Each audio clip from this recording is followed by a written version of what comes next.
उठे लखनऊ निसी बिगते, सुनु अरु ने सखी धुनि कान। गोरत पहिले जगते पति, जागे रामु सुजान। उठे लखनऊ निसी बिगत सुनी, अरुण सिखा धुनि कान। गोरत पहिले जगत पति, जागे रामु सुजान। जब राम और लक्ष्मण अपने गुरु विश्वामित्र जी के साथ रात्रि में विश्राम करने के बाद सुबह कहते हैं कि जब जगी, तो देखिए सिद्धांत कहता है कि जब गुरु जी सबसे पहले सोए थे और गुरु जी के सो जाने के बाद राम और लक्ष्मण दोनों गुरु जी के पैर को दबा रहे थे और गुरु जी बार बार आज्ञा दे रहे थे कि राम सो जा, राम सो जा। बारे बारे मुनि आज्ञा दीन्ही, रघुबर जाई शयन तब कीन्ही। बार बार आज्ञा देने के बाद जब राम जी सोने चले हैं, तो राम जी के पैर फिर लक्ष्मण जी दबाने लगे। और देखिए श्री राम जी के चरणों के हृदय से लगातार भय और प्रेम सहित परम सुख का अनुभव करते हुए लक्ष्मण जी उनको दबा रहे हैं। अब यहाँ पर देखिए लक्ष्मण जी ने दो बातें बाबा जी कहते हैं कि पैर दबाते वक्त भय है और प्रेम है। क्या विचित्र कथा है। भय किस बात की? अरे भैया भय इस बात की है कि भैया राम परमानंद सो रहे हैं, उनको मैं पैर दबा रहा हूं, कहीं जोर से न दब जाए, ज्यादा न दब जाए, कष्ट न हो जाए। और प्रेम इस बात की है कि प्रभु का पैर दबाने का ये सौभाग्य, चरण पकड़ने का ये सौभाग्य, यही बहाने उनके चरण को बार बार स्पर्श करने का ये सौभाग्य, परम सुख आनंद किसको प्राप्त होगा हो।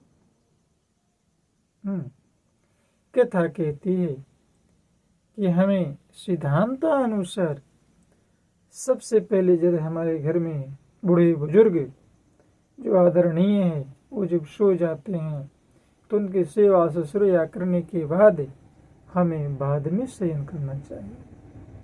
आज क्या होता है, वो बूढ़े बुजुर्ग लोग सोए या न सोए, हम तो पहले खराटा मारे। अब देखिए सिद्धांत कहता है, शास्त्र कहता है, बाबा कहते हैं कि हमें सोना बाद में चाहिए लेकिन जागना पहले चाहिए। गुरु जी सबसे पहले सोए हैं, लेकिन आगे कहते हैं कि रात बीतने पर जो मुर्गे की आवाज कान में आती है ना, तो सबसे देखिए सबसे पीछे बेचारे लक्ष्मण सोए थे, सबसे पहले लक्ष्मण जगे हैं, उसके बाद सुजान श्री रामचंद्र जी जगे हैं, और इसके बाद जो है से गुरु जी जगे हैं। लेने प्रसून चली दो भाई। राम जी समझ गए हैं कि शौच क्रिया करने के बाद, स्नान ध्यान करने के बाद गुरु जी फूल मांगेंगे। सोच पर डिपेंड है, इसको जगाते रहना चाहिए।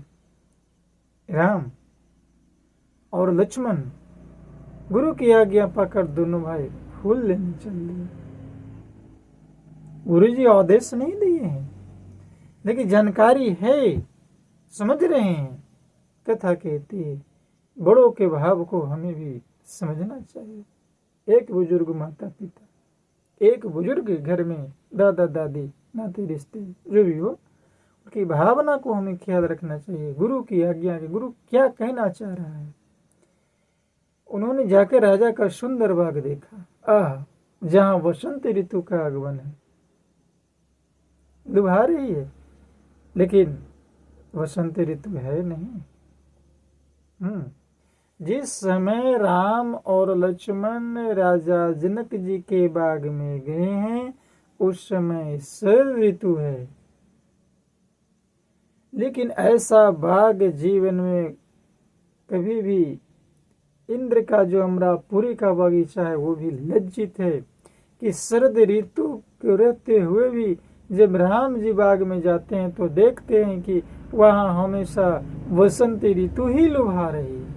मन को लुभाने वाले वृक्ष लगे हैं। क्या कहना, पपीहे, कोयलो, तोते, चकोर आदि पक्षी मीठी बोल बोल रहे हैं, सबको लुभा रहे हैं। सखिया विनोद करती थी इसी समय में कि शरद के प्रभात में जब राम जी फूल तोड़ने गए थे न बगीचा में, तो फूल तोड़ने के क्रम में वो जो जिस समय हमारी माता का प्रथम दर्शन हुआ था, राम जी के चेहरे से पसीने तड़क गए थे, पसीने। उन्हीं को लेकर सखिया राम जी से विनोद करती है। कब? जब राम और लक्ष्मण जिस समय जब जनकपुर में जाएंगे, कोबर में जाएंगे, प्रसंग आएगा, तो यही शरद ऋतु को जिस समय पसीना तड़का था, वो तड़कने के कारण तो प्रेम जिस समय हमारी माता का दर्शन हुआ था, और वो लक्ष्मण जी बघार रहे थे कि हमारे भैया जैसा वीर कोई नहीं धरती पर। क्या तीनों लोग 14 भुवन में धनुष को तोड़ दिया। सखिया मजाक करती है, आपके भैया जैसे वीर। जाड़ा में न पसीना चल रहा था, जब इतने भीड़ थे तो एक फूल तोड़ने में इतना पसीना क्यों टपक रहा था। सखिया कह रही थी, छूटल लीलार पे पसीना है लाल काहे, छूटल लीलार पे पसीना, छूटल लीलार पे पसीना है लाल काहे, छूटल लीलार पे पसीना। कैसे मौसम देखिए ना, शरद के प्रभात रहे नाही दोपहरिया। सखियां कह रही है, शरद के प्रभात रहे नाही दोपहरिया। शरद के प्रभात रहे नाही दोपहरिया, नहीं रही। सखिया बता रही है, नहीं रही जेठ के महीना है लाल कहे, टपके लीलार से पसीना,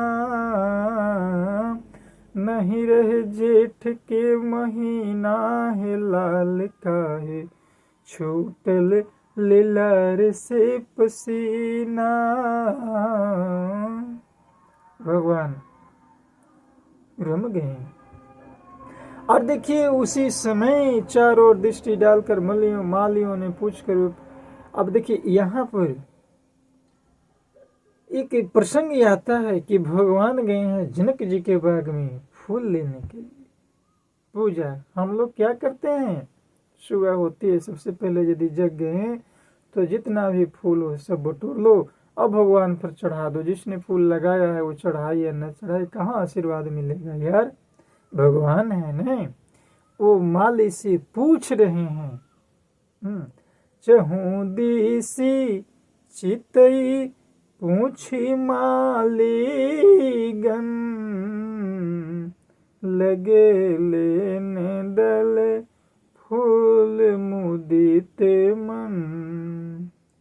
चहु दिसी चितई पूछी मालीगन, लेने लगे दल फूल मुदित गन। वो चारों ओर दृष्टि डालकर जब देखा कि माली वहां पर मौजूद हैं, उनसे आदेश लेकर के वे फूल लेने गए। अब देखिए वो आदेश लेकर के फूल तो तोड़ने लगे और वो इतने हर्षित हुए, बाग और सरोवरों को देखकर प्रभु श्री रामचंद्र भाई लक्ष्मण से हर्षित हुए।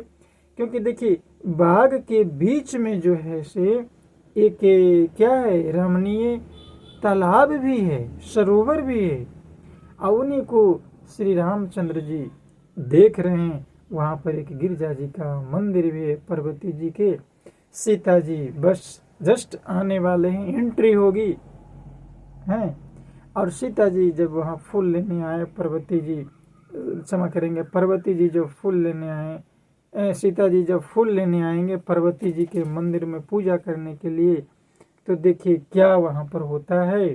राम और सीता का आमने सामने पहला मिलन वहीं पर होगा प्रभु। तो हम ये देखें कि कितनी विडम्बना है कि प्रभु है ना, बिना आदेश के फूल भी नहीं तोड़ते हैं। तो हम बाबा के वचन को पालन करें, मानस के रास्ते पर चले कि किसी का भी एक तीन का भी है तो बिना आदेश के छूना मानस नहीं इजाजत देती। कथा बड़ा रोचक है प्रभु। बस आज इतना ही दास समय देगा। जुड़े रहें, सुनते रहें। जय श्री राम।